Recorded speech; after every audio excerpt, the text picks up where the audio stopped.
Welcome back to Take Care Time, the tales and the exhales of caregivers. I'm your host, Beverly Nance. I want to start this new series with a question that I think most caregivers have never once let themselves ask. And that question is, what happens to the person that you are caring for if something happens to you first? Not eventually, not in some far-off hypothetical future. I mean, tomorrow. I mean, tonight. We spend so much energy as caregivers monitoring the health of the person we love, their medications, their appointments, their symptoms, their decline, and in doing that so thoroughly, so completely, we often stop monitoring something equally important. That's our own bodies, our own warning signs, our own mortality. This series is about what happens when that gets out of order. Before I introduce you to the story that will be following the next several episodes, I need to tell you something that you may remember that happened not long ago. In February of 2025, the actor Gene Hackman and his wife Betsy were found dead in their home in Santa Fe, New Mexico. They had been dead for some time before anyone realized. Gene Hackman was 95 years old. In the final years of his life, he was living with advanced Alzheimer's disease, along with significant cardiovascular illness. Betsy was 65, was his wife for over 3 decades, and by every account, his primary caregiver, the person managing his health, his medications, his day-to-day care, largely on her own. What investigators eventually pieced together was devastating in a quiet, ordinary horror. Betsy died first. Medical examiners determined her cause of death to be hantavirus, pulmonary syndrome, a rare illness contracted through the exposure to rodent droppings. It is a kind of death that can begin with symptoms that look like nothing more than the flu. Investigators found that in her final days, she had been searching the internet for information about flu-like symptoms and breathing difficulties. She did not know what was happening to her body. She was trying to figure it out alone while caring for her husband. She died on or around February 11th. Gene Hackman, because of his advanced Alzheimer's disease, did not call for help, or may not have been able to. He may have not understood what had happened. He may have not been able to process that his wife, the person who managed every part of his remaining life, was gone. His pacemaker recorded its last event on February 17th, 6 days later. Alone in that house, with the person who had been keeping him alive, no longer able to do so, and no system in place to notice. How sad.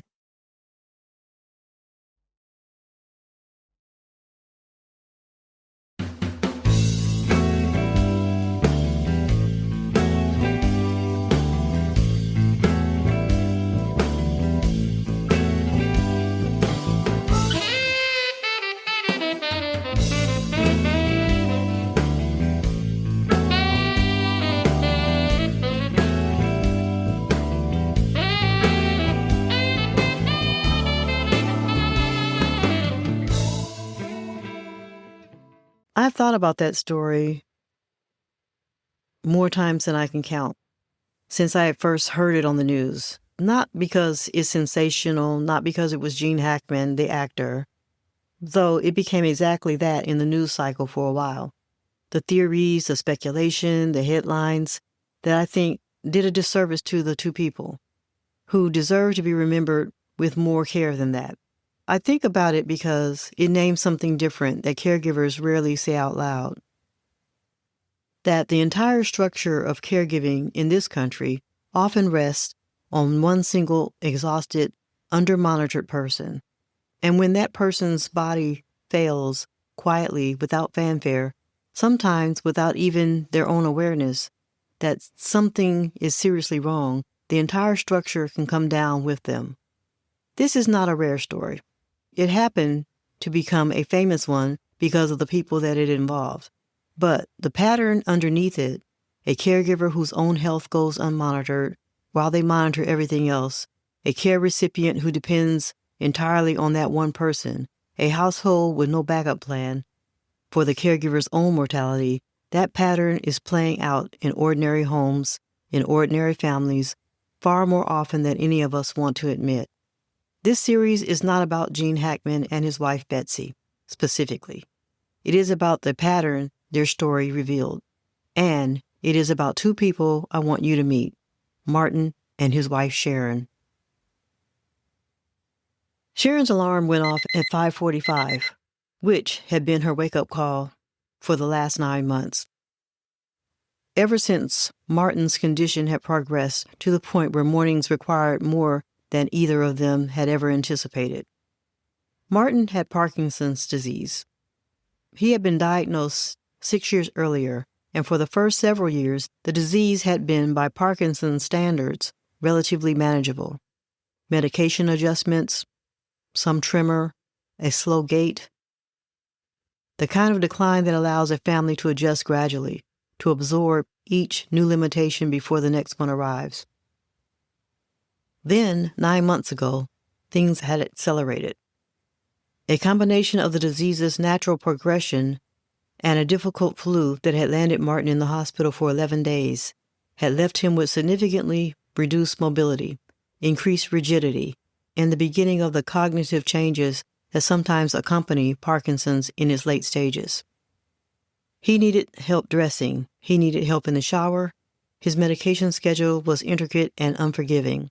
Certain pills needed to be taken at precise intervals, or his mobility would deteriorate within hours. Sharon had been a marketing coordinator for a regional furniture company for 28 years. She had taken a leave of absence 9 months ago that had quietly, without any formal announcement, became permanent. Her morning had a structure now that she could have recited in her sleep, and frequently nearly did. Wake at 5:45.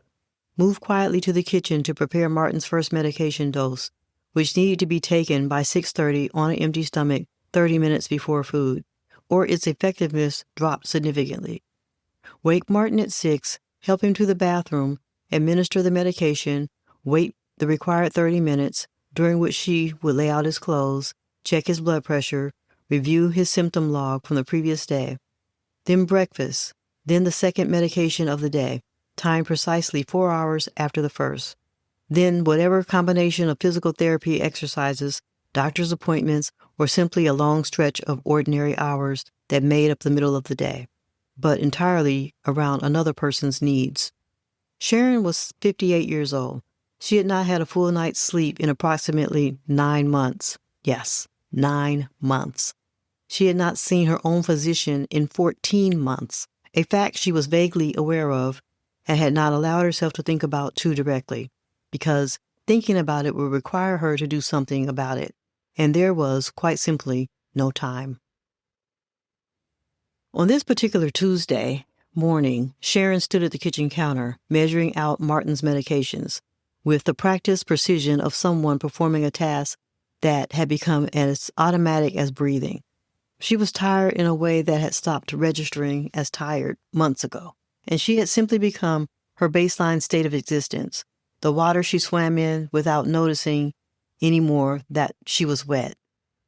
Her lower back pain had been aching for 3 weeks, a persistent low ache that she attributed to physical demands of helping Martin's transfer from bed to wheelchair, from wheelchair to shower, and constant lifting and supporting and bracing her body had never been trained for, and was now performing daily without complaint, or rather, without anyone to complain to.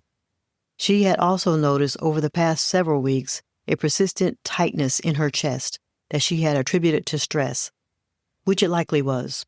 Stress can absolutely produce chest tightness, but stress is also, unhelpfully, one of the exact same symptoms that can precede something considerably more serious in a woman Sharon's age. And Sharon, like many caregivers before her, had filed the sensation under things I will deal with eventually, a category of her own health concerns that had grown substantially over the past 9 months that she had not opened even once. Let me stop right here and pause and share something with you that I think every caregiver needs to hear, whether or not you're ready to hear it. Research on family caregiver health has produced findings that are frankly alarming. Yes, you heard me. Alarming. And that receive nowhere near the public attention they deserve. Multiple studies over the past 2 decades have found that family caregivers providing high-intensity care experience significantly elevated rates of cardiovascular disease, weakened immune function, chronic stress-related illness, and in some studied populations, increased mortality risk compared to non-caregivers of the same age. One frequently cited study published in the Journal of American Medical Association found that elderly spousal caregivers experiencing caregiving strain had a mortality rate substantially higher than non-caregiving peers, even after controlling for other health factors. The reasons are not mysterious once you understand what caregiving actually demands of the body: chronic sleep deprivation, chronic stress hormone elevation, delayed or skipped medical care for the caregiver's own conditions, physical strain from lifting, transferring, and supporting another person's body, social isolation, which independently correlates to poor health outcomes, and a psychological pattern that caregiving researchers have documented repeatedly. Caregivers routinely deprioritize their own symptoms, appointments, and warning signs, not out of ignorance, but because there is, in the most literal sense, no time, no energy, and often no one else to hand the caregiving responsibilities to, even temporarily. Sharon's chest tightness was, statistically, probably nothing. Most chest tightness in a 58-year-old woman under significant chronic stress is exactly that, stress. But probably nothing is not the same as definitely nothing, and the pattern of dismissing it or filing it away until later or prioritizing Martin's exact medication timing over her own unexplained symptoms, that pattern is precisely the pattern that researchers have identified as one of the most dangerous and most common features of long-term family caregiving. It is also, I want to be very clear, not a pattern caused by carelessness or poor judgment on a caregiver's part. It is a pattern caused by the caregiving system in homes across this country that simply does not build in structural support for the caregiver's own health. There is no equivalent for Martin's precisely timed medication schedule. For Sharon's own body, nobody is setting an alarm to remind her to notice how she feels. Martin, for his part, was aware. Not fully. His cognition had good days and difficult days, a fluctuation that had become its own kind of unpredictable weather system that Sharon had learned to read, the way sailors read the sky. But on a clearer morning, Martin noticed things about his wife that worried him. He noticed the shadows under her eyes that had become permanent residents on her face rather than an occasional visitor. He noticed that she had stopped going to water aerobics class, the one that she had attended religiously for 11 years before his decline began. He noticed that she had rubbed her lower back when she thought he was not looking, a small wince she had tried to hide from him. With the same instinct that made her hide most of her own difficulty, because in Sharon's particular calculation of their marriage, her discomfort was a burden she should not add to his. Even though, if you asked Martin, and on his clearer mornings you could, he would have told you that watching her disappear into caregiving was its own kind of unbearable weight for him to carry. On this particular Tuesday morning, one of his clearer mornings, Martin set down his coffee cup with the slow deliberateness that Parkinson's now required for every motion, and said quietly, "You look tired, Shar." Sharon, who was simultaneously reviewing his symptom log, calculating the timing of his next medication, and mentally rearranging the afternoon to accommodate physical therapy appointment that had just been moved, glanced up with a particular smile that spouses develop for exactly this kind of comment. Warm, slightly practiced, entirely designed to redirect the conversation. "I'm fine," she said. "Just didn't sleep great." "You never sleep anymore," Martin said.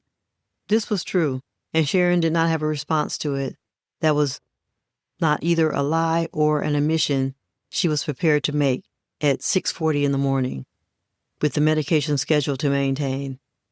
"When did you last see Dr. Fenwick?" Martin asked.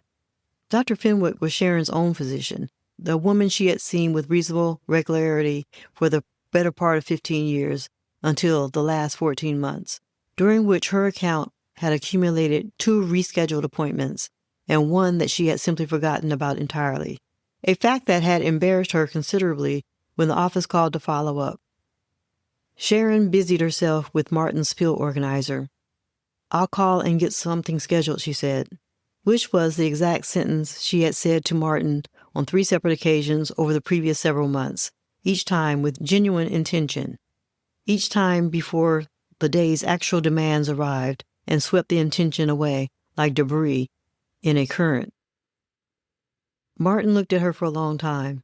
"I mean it, Shar," he said. "I need you healthy. I can't." He stopped, the sentence catching on something he did not want to finish out loud. The way people often cannot finish sentences. That approached their significant fears too directly. Sharon reached across the table and took his hand, the one that trembled slightly even at rest, a permanent feature of his particular presentation of the disease that she had stopped noticing months ago. The way you stop noticing a clock ticking in a room you spend a lot of time in. "I'm okay," she said. "I promise." She believed this when she said it. That is, I think, one of the most important things to understand about this pattern. Sharon was not lying to Martin exactly. She genuinely believed in the way that chronically exhausted, chronically stressed people often genuinely believe that she was managing, that she was fine, that the tiredness and the tightness in her chest and the backache were simply the cost of doing what needed to be done, the cost she had implicitly agreed to pay when she committed 31 years earlier to loving a man, for better or worse. She did not yet understand that her own body had begun sending signals that deserved more attention than she had bandwidth to give them.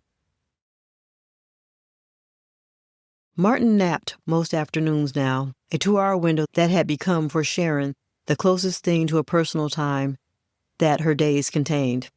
On this Tuesday afternoon, she sat at the kitchen table with a cup of tea that had gone cold before she had taken more than 2 sips of it, staring at nothing in particular, doing the specific kind of resting that exhausted people do, which looks like rest from the outside, but is really just the body idling in place, too depleted to use the available time for anything more restorative than simply not moving.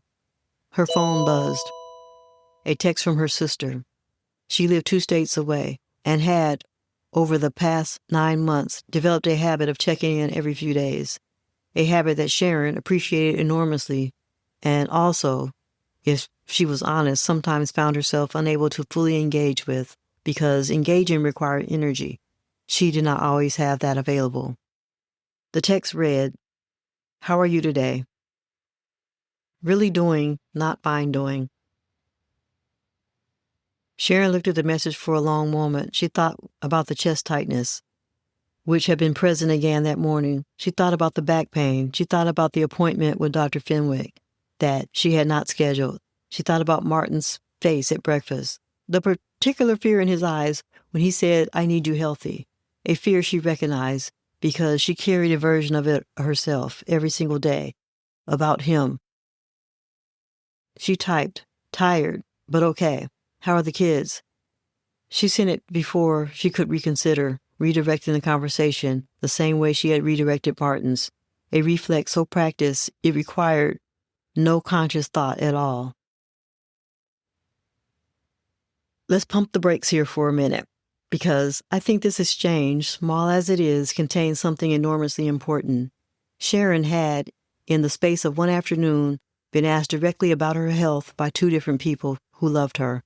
Twice she had deflected, not out of dishonesty, not out of denial exactly, though there was an element to that present too, but out of something that caregiving researchers and grief counselors have documented again and again in long-term family caregivers, a deeply ingrained belief that their own needs are, by necessity, secondary. You heard me?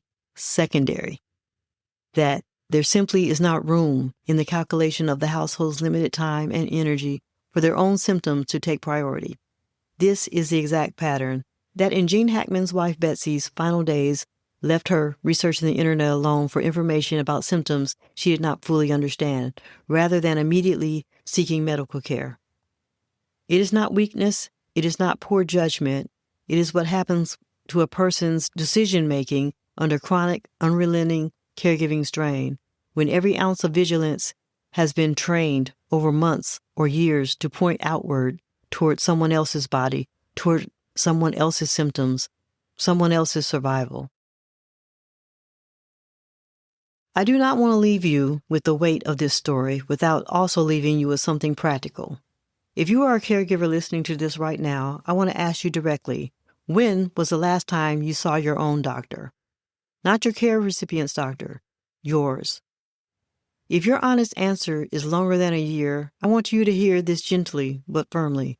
That is not a small oversight. That is a structural gap in your own care that deserves the same seriousness you give to every medication timing, to every appointment of your loved one's calendar. A few concrete things worth considering. If possible, build your own medical appointments into the same calendar system you use for your care recipient, with the same non-negotiable status. Not something you will get to eventually, something scheduled, protected, and defended, the same way you would defend Martin's medication timing.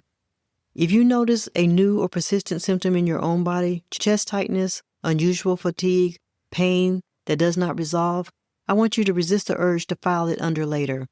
Later is precisely the mechanism that turns manageable conditions into emergencies. Consider whether there is a backup plan in place, formal or informal, for what matters to your care recipient. If you become unavailable, even temporarily, a hospitalization, a family member who could step in on short notice, a local respite care service. This is not planning for tragedy. This is basic infrastructure that every caregiving household deserves to have in place. And if someone who loves you asks you how you're really doing, I want you to consider just once answering honestly instead of redirecting. Not because your struggle is more important than your care recipient's needs, but because your survival is not separate from theirs. It is, in the most literal and important sense, the foundation their survival currently depends on. That evening, Sharon administered Martin's final dose of medication, right on schedule, the way she had done every evening for 9 months. She helped him to bed. She sat with him for a few minutes in a particular quiet that settles over a house after a long day of caregiving, the kind of quiet that is not peaceful so much as it is depleted. Both people too tired for anything but stillness. Before she turned off the light, Martin caught her hand. "Promise me you'll call Fenwick," he said. "I promise," Sharon said. In that moment, laying in the dark beside the man she had loved for 31 years, she meant it.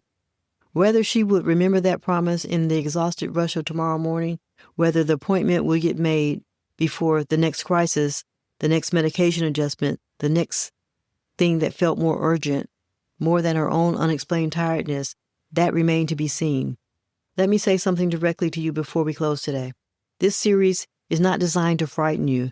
It is designed to interrupt a pattern that I think most caregivers fall into without ever consciously choosing it.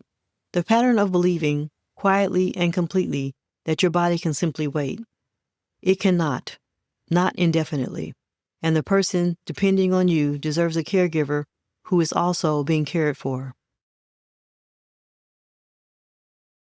Next time on Out of Order, Sharon finally calls Dr. Fenwick's office, and what happens next changes everything about how she understands the 9 months behind her and the uncertain distance still ahead. Before I let you go, I want to mention the Take Care Time respite box. If you are the Sharon in your home right now, the one whose own doctor's appointment keeps sliding into the next month, June into July, July into August, next thing you know, we're into a new year, this box exists for exactly that reason. Not to fix the pattern entirely, but to remind you, in one small and intentional way, that you are worth tending to. You can view our current box at takecaretime.com. That's takecaretime.com. Have you recognized yourself in Sharon today? Have you postponed your doctor's appointment more times than you can comfortably count? I want to hear from you. You can reach me at podcast@takecaretime.com. That's podcast@takecaretime.com. Please note that this episode features reenactments and dramatized details. While in most cases the exact verbatim dialogue may not be known, all dramatizations are grounded in thorough research and crafted to honor the stories shared, to respect the privacy and confidentiality of individuals involved. Names and some identifying details have been changed. The factual information presented about Gene Hackman and his wife Betsy reflects publicly reported findings from law enforcement and medical examiner investigations at the time of this recording. This episode and all content of Take Care Time, the Tales and the Exhales of Caregivers are protected by copyright and may not be reproduced, distributed, or reused without written permission. Until next week, take care.